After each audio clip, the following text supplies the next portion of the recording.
Okay, the next part to triangles and angles is a couple of very basic angle rules, but you need to know these because they're used with triangles to make the things a little bit more difficult.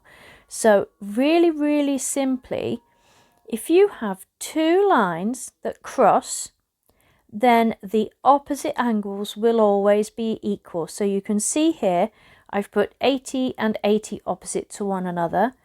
And then if I change my colour, and say to go to green, then this one here and this one here would be the same. And if you look here, you can see that this is a straight line. So 80 plus this one add up to 180. So that one must be 100 to make it 180 because that's a straight line. So then this one would be 100 as well.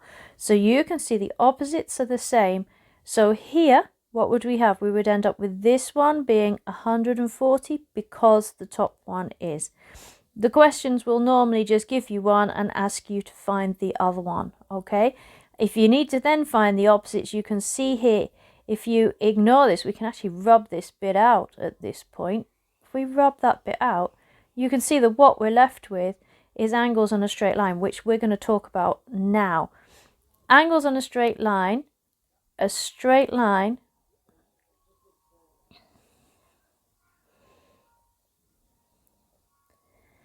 is 180 degrees. You've learnt that this week.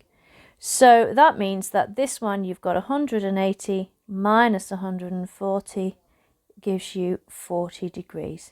So this one has to be 40 degrees. And that's what I've got a couple more examples of down here. So this is more formal. This is what you will see. So here you've got 130. These add up.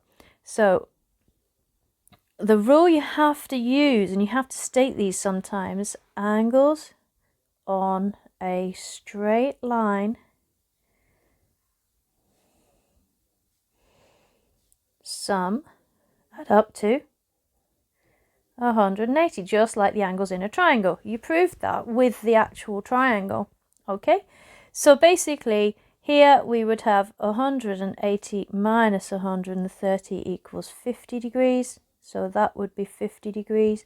And here you've got 40 degrees there. They've got to add up to 180. So 180 minus 40 degrees equals 140 degrees. And that's all it is to it. Very simple. Now that was quick. So watch the video again. Go through it slowly. Pause it when you need to. Okay. And then you can answer the questions when you have a look on the web, on the worksheet.